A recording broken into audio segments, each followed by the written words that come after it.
come here today to do what the Republicans in Congress refuse to do. Take the necessary steps to secure our border. Well, that is great news. I was worried the border was going to be open. Turns out, President is shutting it down. I mean, that's what he said. Let's ask one of the good ones about that. Joining me now, the Big Cheese chairman of the House Freedom Caucus, Bob Good, joins us. Okay, Congressman, Joe Biden says he's shutting down the border. You have the details. Is he shutting down the border? Even if he did what he says he's going to do, they're going to wait until they count 2,500 illegal people who are invading the country, breaking the law to get into the country, and then they're going to limit them, they say, after that. But the president still retains his power to parole as many as he wants to beyond the 2,500. So this is a farce, obviously, as we know. The border invasion is intentional on his part. This is the Democrat plan, and this is a mirage, as we know. That obviously is. I thought this little back and forth was pretty good. Here it is. There's no humane or compassionate component to these policies, are there? Absolutely not. I've seen the face of this trauma. I've seen it in grown adult women who every single time when I've asked them, would you take this journey again? What is it that's incentivizing you to come? And they're like, we're being told, now's the time to come. Come on in and you're going to get into the United States. And then when I ask them, would you do it again? Every single time, resoundingly, absolutely not. Tell them not to come. Because they had an idea that it was going to be dangerous, but they didn't know like this. Congressman, I don't think people realize with all the immigration debate, not enough people talk about the fact that it is, honestly, by the numbers, the largest slave trade in the history of the world taking place right now on our southern border. In fact, that's not even really arguable. It's unimaginable what these people are going through. Well said, Jesse. This has so many layers to what's wrong with this. The harm to the United States, the fact that we've allowed some 12 million to enter our country illegally, most of them from countries where there's very little to any ability to even vet them based on the information they present to us verbally or audibly when they come across the border, the 2 million plus gotaways, the irreparable harm that will be done, that has been done to our country. But then even the billions of dollars the criminal cartels are making, everyone and everything that comes across the border comes across under the control and under payment to the criminal cartels. And then the harm done to the children that are used as pawns or tools for the cartels to traffic adults into the country who are not their parents, who are not their family, the women who are trafficked, the women who are assaulted and raped and harmed, the 100 or so dead illegals that we find near the border in the course of a calendar year, the 100,000 Americans who are dying from the drugs that are coming in, the fentanyl and the other poison that's coming across. You can just repeat many, many different aspects to it where there's no compassionate component, there's no humane component. This is absolutely abhorrent what the Biden administration is doing intentionally to harm the United States.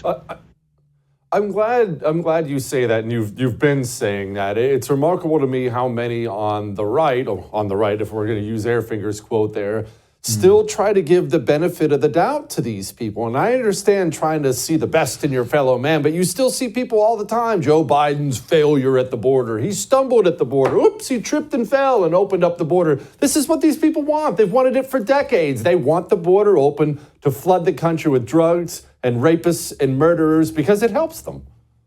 There's a reason why they were lined up at the border in their Biden T-shirts 3.5 years ago, chanting his name when they came across. He said he was going to do it. He kept his promise to do this, and he's done it more effectively than we could have even imagined. This is on purpose. This is the plan. And Jesse, whenever you ask Democrats or you ask the administration officials, how many is too many? How many from around the world of the 7 billion who don't live in the United States should be allowed here? And who has the right to decide who gets to come here? Do we get to decide as Americans who we let into our country, or do they have the right to come? They will never answer the how many is too many or how many is enough. And they obviously believe that they have the right to invade our country, to come here legally or illegal, however they choose. And we don't have the right to decide as Americans.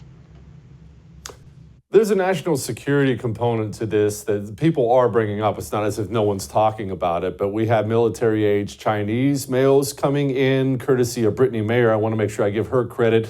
She broke a story about Chinese illegals being picked up by other Chinese illegals and whisked away to God knows where. We just had a Chechen try to kill a Green Beret. There are some very bad people coming across our border with bad intentions. Yes, you had just a few hundred Chinese nationals coming across during the last year or two of the the Trump administration. Now you've got tens of thousands of Chinese nationals, military-age males affiliated with the CCP coming here. As you know, you don't get to leave China unless the CCP allows you to do so, and you don't get to enter our country. These individuals are paying $60,000 to $70,000 to come from China, the highest going rate for the illegals who are coming. You don't get to do that without paying the cartels.